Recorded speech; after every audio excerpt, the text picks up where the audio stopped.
हानि आपकी बहन है और अपने बहन से हेट करना, उनसे लड़ाई करना बहुत बुरी बात है।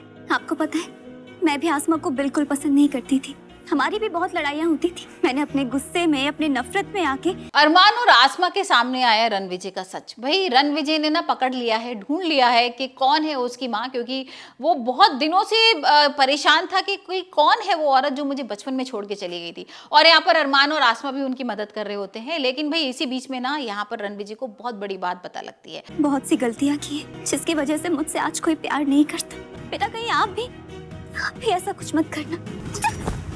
बेटा क्या बदतमीजी है ये, क्या बदतमीजी है ये, ऐसे कोई बिहेव करता है क्या?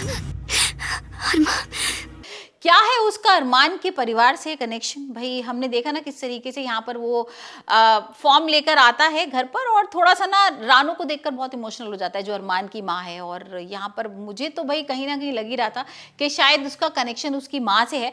लेकिन यहाँ पर जब आसमा पूछती है ना कि क्या है और तुम बता क्यों नहीं रहे हो, तो वो देखो ना डाडू, चाची मुझे क्या सिखा रही है?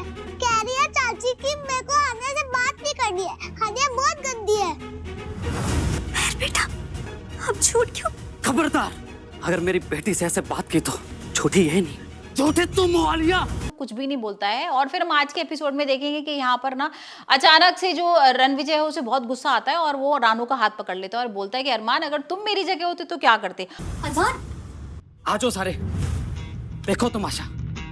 महर जाओ बेटा, मुझे पता था आलिया कि तुम्हारी वजह से ना महर बदल रही है, क्योंकि तुम ही उसे उल्टा सीधा पढ़ा रही हो। और आसमा तुम देखो, तुम्हें तो बड़ा यकीन था अपनी बहना पे, अब पूछो इससे।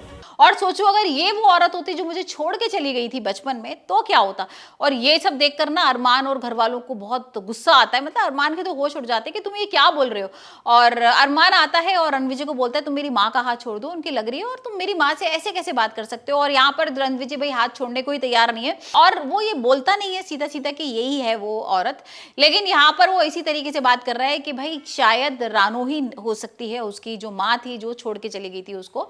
और यहाँ पर जो अरमान और रणविजय हैं वो एक दूसरे को मारने लगते हैं, एक दूसरे का गला पकड़ लेते हैं। और इस बीच बिचाव में ना आसमा आ जाती है और आसमा को अरमान धक्का दे देता है और उसके लग जाती है चोट। तो भाई अब एपिसोड में देखेंगे कि क्या आसमा की ज्यादा लग जाएगी और क्या जो रणविजय है वो सबको घर वालों को सच बता देगा।